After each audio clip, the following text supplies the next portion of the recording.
رحلات العلمیہ، الرحلات العلمیہ، علمی سفر. امام مسلم رحمہ اللہ حدیث کی خاطر سفر کیا، اور ان کی اس کو کہا جاتا ہے رحلاتہ العلمیہ، ان کی علمی سفر ہے. اردو میں یہ کہتے ہیں ہم لوگ. اور امام مسلم رحمہ اللہ اپنی بچپنی سے وہ ان کا توجہ حدیث سننی اور حفظ کرنے کی طرف تھا، حدیث سننی اور حفظ کرنے کی طرف تھا.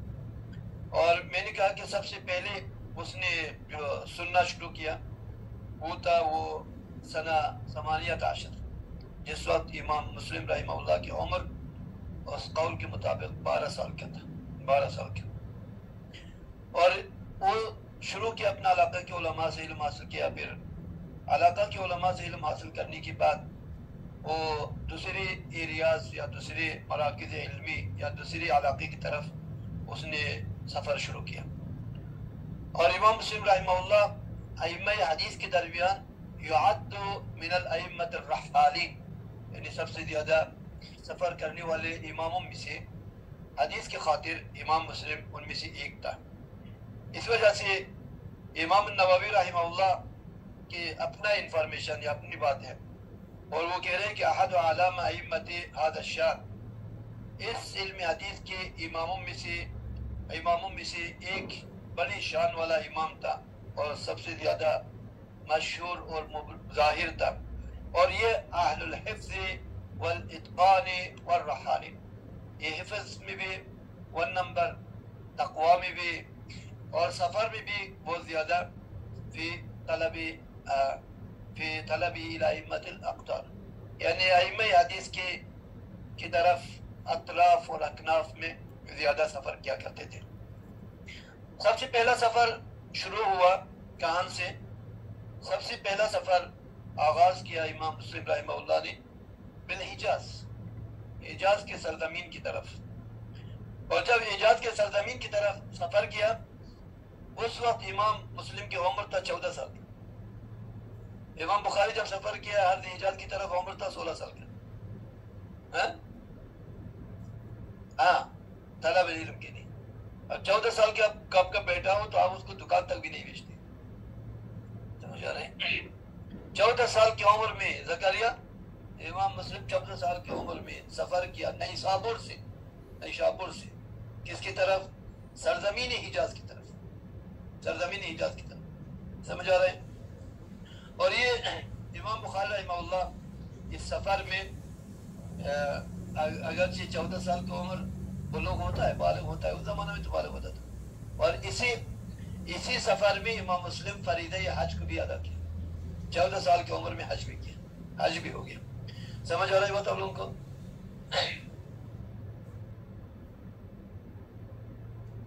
پھر اس کے بعد دوسرے سفر کیا امام مسلم رحمہ اللہ. یہ پہلا سفر تھا، اور پہلا سفر تھا 220 ہجری میں، اور دوسرے سفر تھا 225 ہجری میں، جیسا کہ امام ذہبی وغیرہ ذکر کرتے ہیں فی حدود 25 و 200. اور اسی سفر میں بہت سارے ائمہ سے علم حاصل کیا، اور ان میں سے ایک تھا علی ابن الجعد 220 ہجری میں جو 14 سال کی عمر میں، اور دوسرے سفر تو 225 ہجری میں جو 19 سال کے عمر میں ہوگا. یہ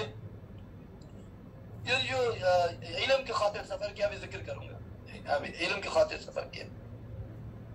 اور علی ابن الجعد ایک شخص تھا، اس کے پاس گیا اور اس سے حدیث سنا، لیکن اس کی حدیث نہیں لکھا، حفظ نہیں کیا. سنا لیکن حفظ نہیں کیا. علی ابن الجعد ایک عالم تھا، اس کے پاس گیا، اس کی حدیث سنا لیکن اس کی حدیث کو حفظ نہیں کیا. کہا گیا کیوں حفظ نہیں کیا؟ کیوں اس کی حدیث سنا لیکن حفظ نہیں کیا؟ کہا کہ بدعاتی، چونکہ وہ بدعاتی تھا اس وجہ سے کہتے ہیں میں نے ان کی حدیث تو سنا ہوں لیکن حفظ نہیں کیا. ابھی بدعت کون سی بدعت تھے یہ معلوم نہیں، ممکن عقیدہ قادری اس وقت مشہور تھا یا تابعی نہیں ہے، یہ کتاب ہے لیکن یہ کہ کوئی عقیدہ ان کو صحیح نظر نہیں آیا، یا قدریت تھا یا ان کے وغیرہ جیسے شیعہ رافضیت تھا یا کوئی اور، چونکہ اس وقت یہ چرچا تھا، یا اعتزالی تھا، کوئی بھی بدعت ہوگا بدعت کرو. یہ آپ لوگوں کے میلاد نبی نہیں تھا, سمجھ آ رہا ہے. اس وقت کی بدعات جو بدعات تھی وہ عقائد میں تھے, اس وقت کی بدعات عمل میں نہیں تھا. یہ جو عملی بدعات آج کل ہم مبتلا ہے, اور پاکستانی, افغانی, بنگالی, ساری کی ساری, یہ بدعات سارے عملی ہے قطع نظر عقائد سے. اب شادی بیاہ میں مثلا آپ کہتے ہیں کہ شادی بیاہ سنت کی طریقے, سنت کی طریقے کرتے ہوئے اس میں 29 بدعات ہیں, 29 بدعات, سمجھ آ رہے ہیں. نہیں, شادی بیاہ نکاح کے متعلق, نکاح تو اسلامی ہوتا ہے, پھر اسی کے ساتھ ریلیٹڈ جو مسائل ہے, یہ کرو وہ کرو, یہ بیاہ ہو گیا کیا ہو گیا, پھر رخصتی ہو گیا, نکاح ہو گیا. ہاں جی, یہ صرف سوشل معاملات نہیں ہے بلکہ دینی معاملات ہیں, اس میں کتنے بدعات. اور آپ اگر اس کی تفصیل سے اگر دیکھیں, امام بخاری رحمہ اللہ نے جب مکہ مکرمہ سرزمین حجاز میں پہنچ گیا, فریضہ حج ادا کیا مکہ مکرمہ میں, وہاں بہت سارے علماء سے علم حاصل کیا.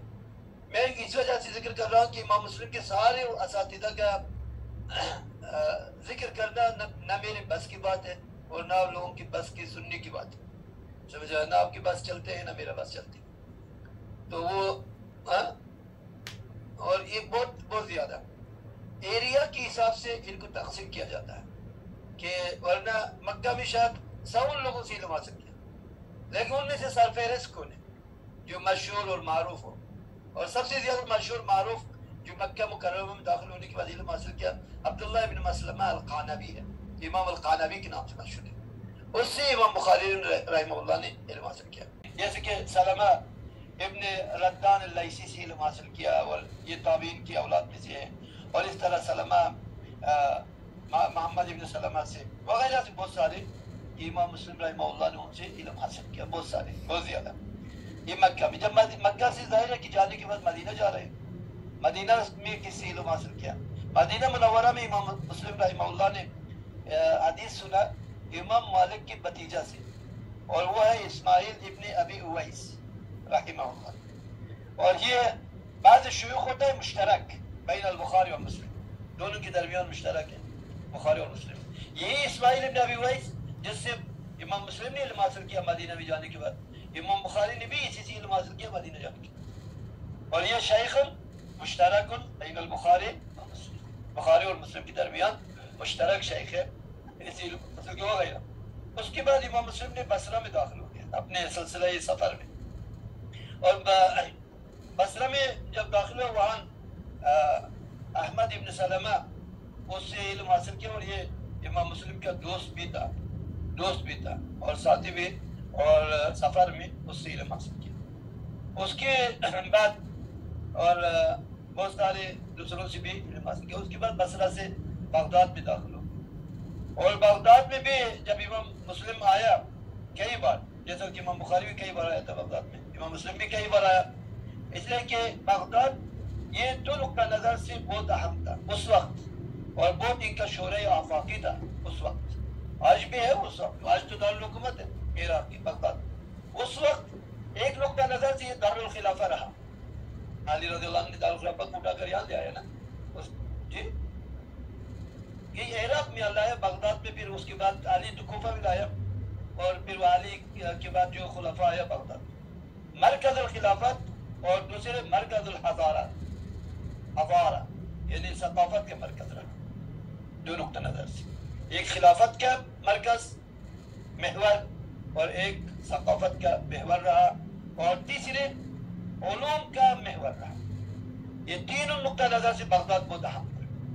اس وجہ سے امام مسلم رحمہ اللہ یہاں آیا, اور امام مسلم صرف مسلم نہیں ہے, علماء جو مشہور معروف تھے اس وقت وہ ہر طرف سے یہاں آتے تھے خواہ. میں نے بتایا اور لوگوں کو شاید نہیں بتایا, امام بخاری 8 مرتبہ بغداد میں داخل ہو, بخارا سے آ کر اس وقت پیدل 8 مرتبہ بخارا میں داخل. چونکہ بخارا مرکز علمی رہا, اس وجہ سے علماء کی تردد اس میں زیادہ ہوتے, آتے جاتے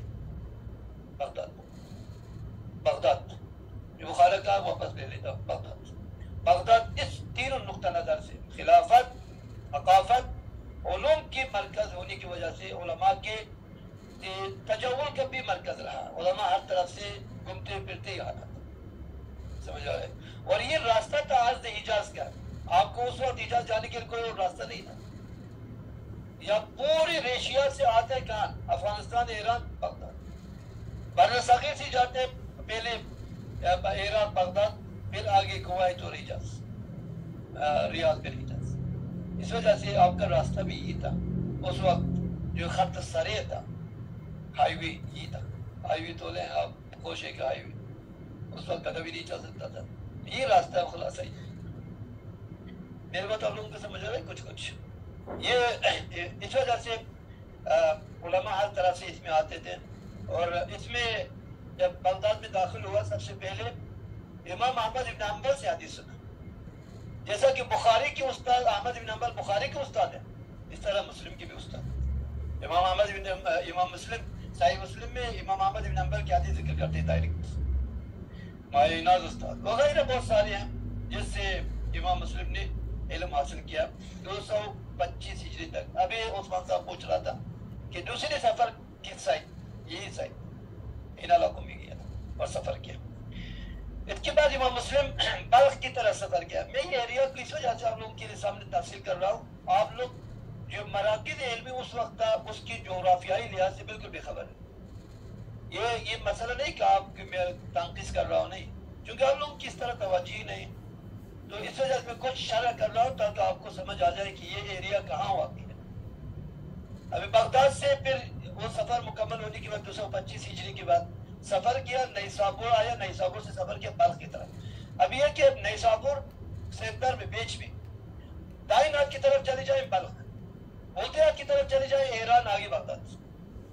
جو بغداد سے آیا نیسابور سینٹر، نیسابور سے نکلا بلخ کی طرف، سیدھے ہاتھ کی طرف، بلخ بخارا کے قریب، بلخ ام البلاد، اور بلخ افغانستان کے شہروں میں سے ایک مشہور شہر ہے، اور یہ اس کو ام البلاد کہتے ہیں۔ یہ پاکستان کے بالکل سامنے مزار شریف کا نام سنا ہے خبروں میں، یہ اس کا پرانی نام بلخ ہے، یہ بلخ ہے، بلخ ہے۔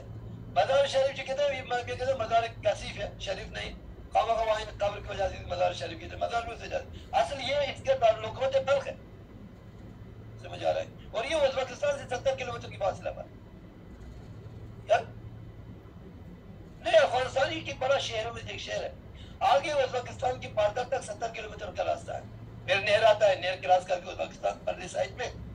تو میرے کہنے کا مطلب یہ کہ یہ بلخ آپ لوگوں کو سمجھ آ جائے جغرافیائی لحاظ، بیچ میں نیسابور، دائیں ہاتھ میں بلخ بغلان، آگے سمرقند و بخارا، اس کے برابر میں تاشقند و ترمس، اس کے برابر میں مرغینان اور فرغانہ، اور اگر الٹیا کی طرف چلی جائیں تو پھر آگے نسا، ہار و ایران و آگے بغداد۔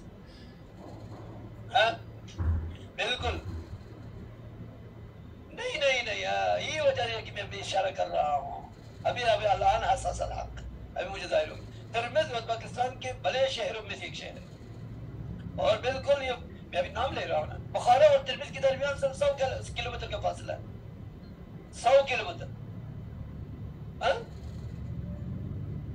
بلخ اور ازبکستان کے حدود تک 70 کلومیٹر کا راستہ، پھر نہر آئے گا، نہر کے پرلے سائڈ ازبکستان کے رہا، اور ترمز اور بخارا ازبکستان کے اندر ہے، دونوں کے درمیان جو فاصلہ ہے 100 کلومیٹر کا، سمجھ رہے ہیں؟ ترمز بالکل پکی بات، 100% نہیں، 200%، 1000% ازبکستان میں، نہ افغانستان میں ہے نہ ایران، سمجھ رہے ہیں؟ امام ترمذی کی قبر بھی وہاں ترمز میں ہے۔ امام چلے نماز کے لیے جائیں گے۔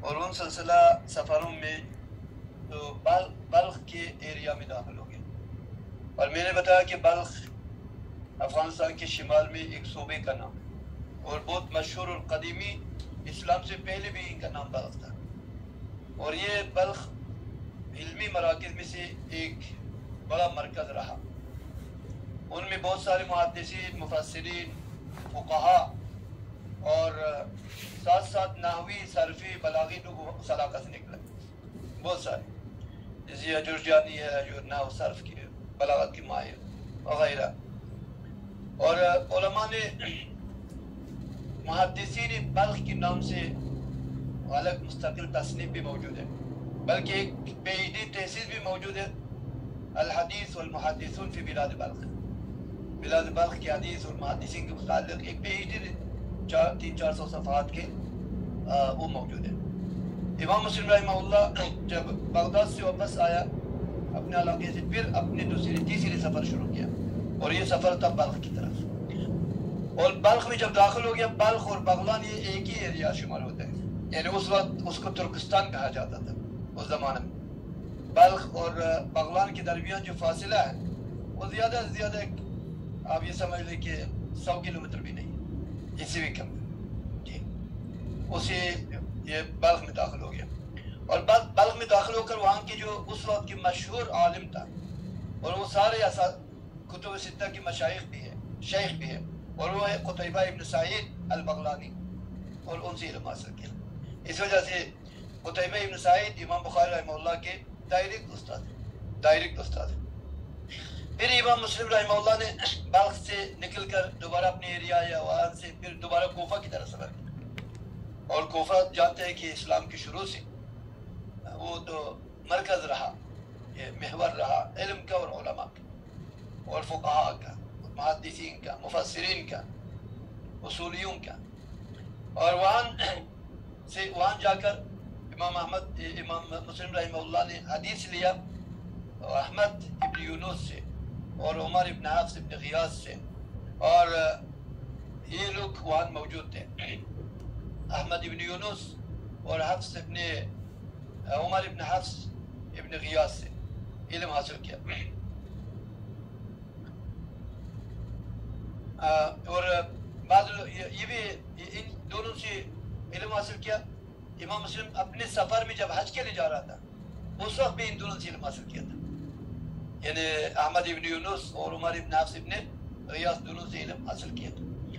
اور اس کے بعد امام مسلم مصر کی طرف چلا گیا، اس وقت کی جتنے خطرناک سفر اور کتنے مشکل سفر، لیکن ان کے دین کے ساتھ محبت اور لگن اور حدیث نبوی صلی اللہ علیہ وسلم کے ساتھ شوق و رغبت ان کو کہاں لے گیا۔ اگر آج آپ کو یہاں میں پیسے بھی کوئی دے دے کہ آپ سفر کرنے کے لیے تیار نہیں، کہتے بھائی کیا کروں گے، لیکن اس زمانہ میں یہ دشتوں کی دشت، ریگستانوں کو، پہاڑوں کو اور نہروں کو کراس کر کے کہاں تک پہنچتے تھے۔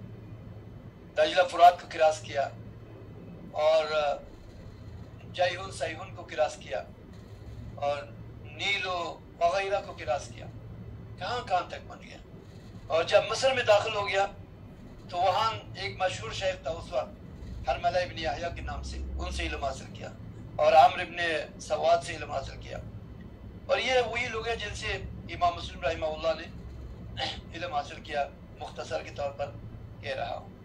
اور پھر اس کے بعد رائی میں داخل ہو گیا، اور رائی میں جب داخل ہو گیا تو رائی میں چونکہ راستہ پر تھا، کئی بار وہاں سے گزرنا ہو، لیکن 240 ہجری میں امام مسلم رحمہ اللہ رائی میں جو داخل ہوا، اور اس کے بعد 21 سال کے بعد وفات پایا، 21 سال کے بعد 240 ہجری میں، اور وہاں جا کر محمد ابن مہران جمال اور محمد ابن عامر جو رنیج وغیرہ سے علم حاصل کیا، اور یہ ایک سفر تھا۔ دوسری بار جب رائی میں داخل ہو گیا 150 کے بعد، پھر وہ کچھ باقی ماندہ شیوخ اور علماء محدثین وہاں موجود تھے، ان سے علم حاصل کیا۔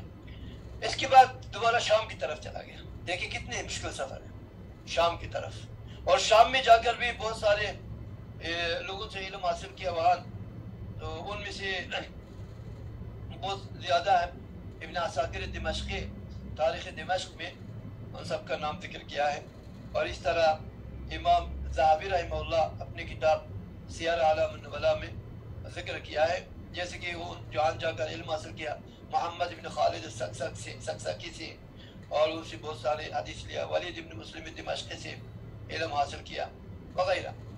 اور یہ کچھ ایریاز تھا میں نے ذکر کیا، اگر آپ کچھ توجہ کے ساتھ سنا ہوگا سب آپ کو یاد ہوگا، لیکن توجہ نہیں ہے اس وجہ سے یاد نہیں ہوتا۔ میں نے کہا کہ سرزمین ایجاز میں داخل ہو گیا، اس میں مکہ مدینہ تھا، اور مصر میں گیا، شام میں گیا، اور شام کے سارے ایریا میں جو علماء تھے. پھر بلخ میں داخل ہو گیا، بلخ میں آگے بخارا اور سمرقند بھی آتا ہے، نیسابور کے سارے ارد گرد جو ایریاز ہیں، ہار و مار وغیرہ، اور رائے میں داخل ہو گیا، اور عراق میں بغداد، کوفہ، بصرہ وغیرہ. یہ کچھ ایریا وہاں جا کر ایک نمونہ کے طور پر ایک دکا علماء میں نے ذکر کیا جو علم حاصل کیا، جیسے بغلان میں قتیبہ سے حاصل کیا، اور مصر میں جا کر احمد ابن یونس سے حاصل کیا وغیرہ. لیکن دیکھا جائے امام مسلم رحمہ اللہ کا علمی مقام کیا ہے، اور علماء کے جو خیال یا علماء کی رائے اس کے بارے میں کیا، اور امام مسلم کے بارے میں ظاہر ہے کہ علماء کے باتوں سے یا علماء کی رائے سے پتہ چلتا ہے کہ امام مسلم کس لیول پر تھا، اور علماء کی تعریف سے اور علماء کے اچھی بیان سے پتہ چلتا ہے کہ امام مسلم کا مقام کیا ہے، منزلت کیا ہے، لیول کیا ہے، کتنے ہائی لیول پر ہے، یہ پتہ چلتا ہے.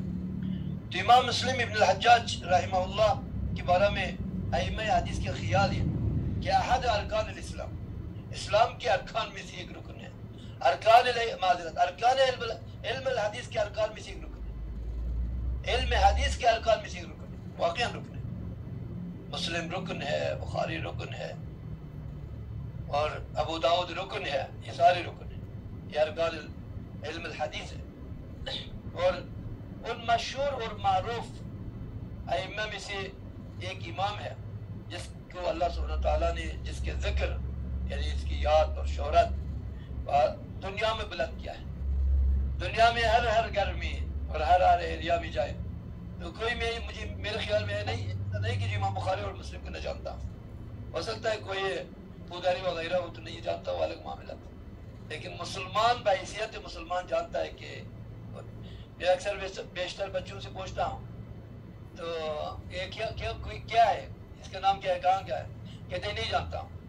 لیکن میں نے کہا کہ عامر خان کو جانتا ہے، جی ہاں جانتا ہوں. اور وہ ایک بچہ کو مشائخ میں سے کسی ایک نے ایک بچے کو چھوٹا پکڑ لیا، کہا نام کیا ہے، نام عامر ہے.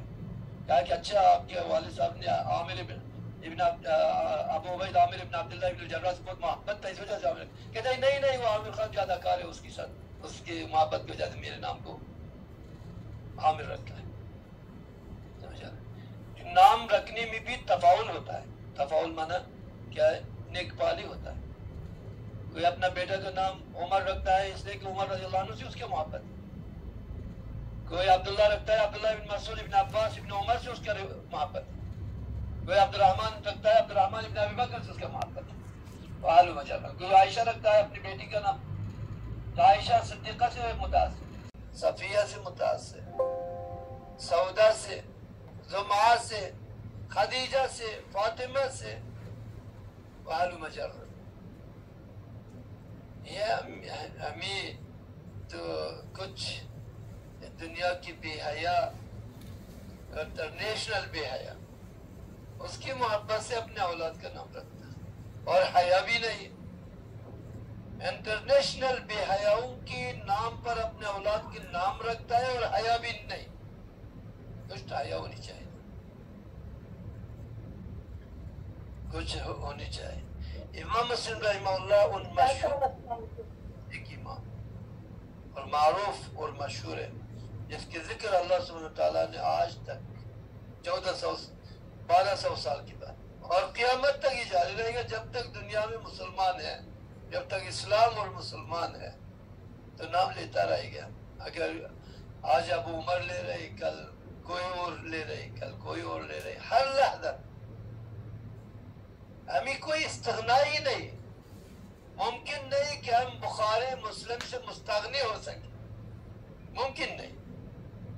تو اس وجہ سے کوئی مسلمان وہ جس کے پاؤں طلب علم میں غبار آلود ہو گیا ہو تو یہ ان کتابوں سے اور ان شخصیات سے کبھی بھی مستغنی نہیں ہو سکتا.